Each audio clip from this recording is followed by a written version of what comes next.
Hi guys, this is Bree with Clay County Conservation Board. I am your Clay County naturalist. Today I figured I would bring some critters to you. Actually, some of my friends, Gage and Barrett Horsley, found this critter. Does anyone know what it is? You can kind of see it's trying to get back on its right side. It's on its back side now. It has 4 legs. And it also has 2 pinchers up front. Does anyone know what it is? It has 4 legs on each side, 2 pinchers. So technically it has 5 legs on each side, but 2 are pinchers, so they're not technically legs. And we can find them here in the backwaters or the wetlands or the lakes around Clay County. And like I said, my friends Gage and Barrett Horsley found them actually around Lost Island. So that is the lake, just a border of Clay County and Palo Alto County. But does anyone know what it is? If you guessed crawdad, here we go. Oh, here we go. All right. If you guess crawdad, crayfish, or crawfish, you are correct. So this is a crawdad, a crayfish, or a crawfish. Wherever you're from, you call it that. I grew up calling them crawdads. I know people down south call them crawdaddies or crayfish. Yeah, crayfish, crawfish, or crawdads, they are found in the lakes and the rivers of Clay County of northwest Iowa. So it is fairly small, but crawdads can actually get up to about 6 inches. So that is about this big. I've seen one about this big before, which is pretty cool. And I did say they do have 4 legs on each side.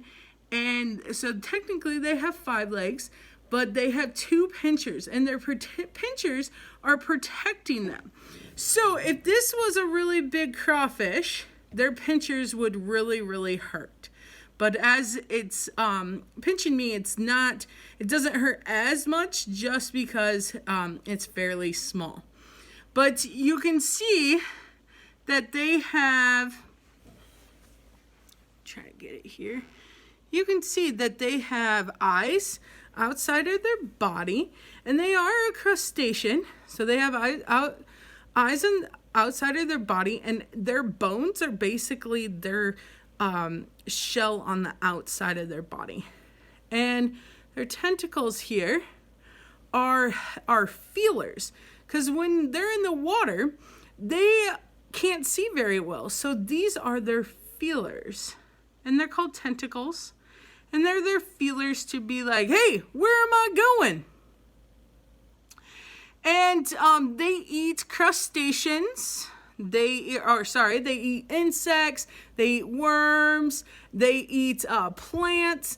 And so crawdads, they do live in the water, but they can come on land, and they like wet, rocky areas, and they'll make a mound. And I'll put this little guy down here, and they'll make a mound in the dirt. And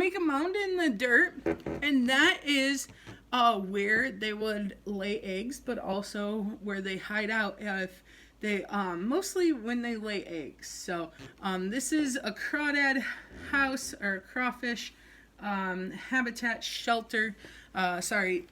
Shelter, and then their habitat is a lake, stream, river, wetland.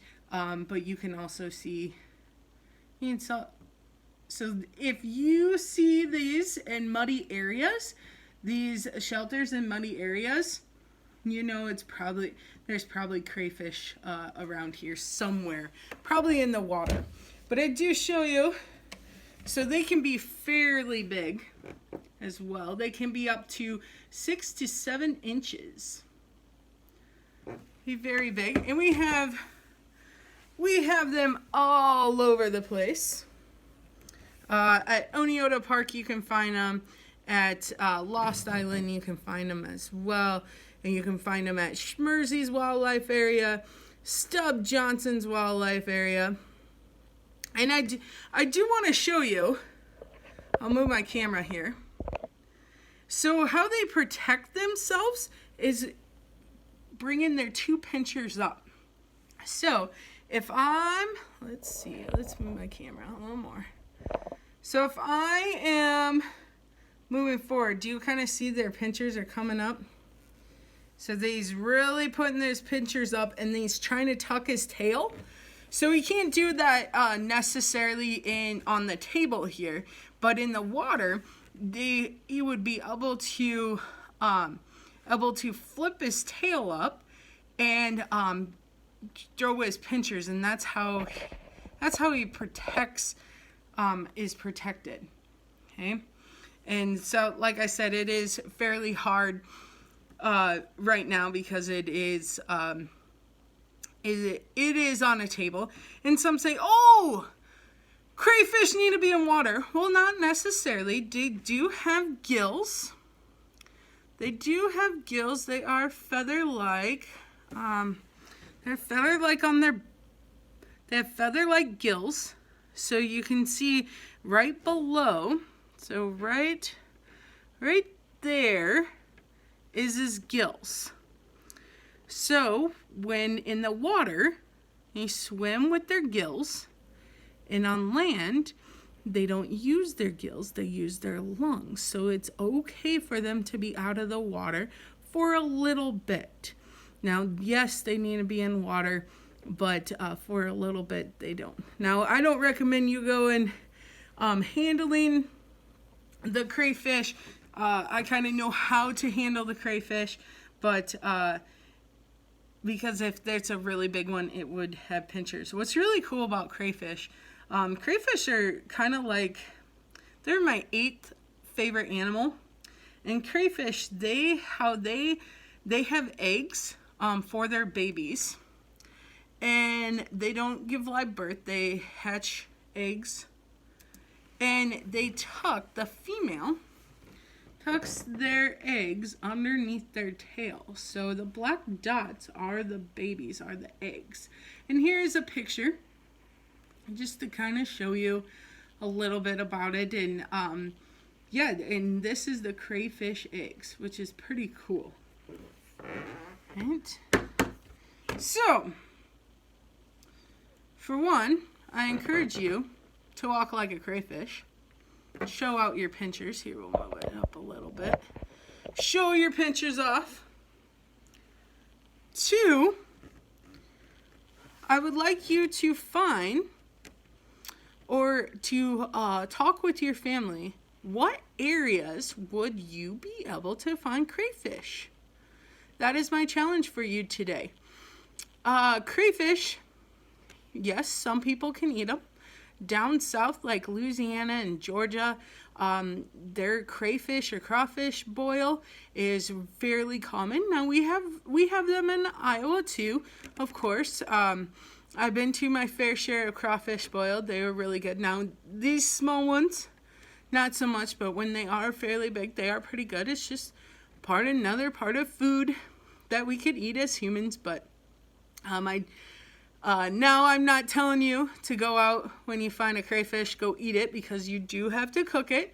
So, but if you ever get the chance, I think it's delicious, but I would like to, if you ever get the chance to try crayfish, of course cooked, of course with your parents' approval, I'd like to see if you like it as well. But anyways, for now, I challenge you. Figure out where would crawfish be around your backyard? Are you far away from a crawfish habitat, or are you close by? And also, I challenge you to walk like crayfish. I hope you have a good rest of the day, and we will see you later.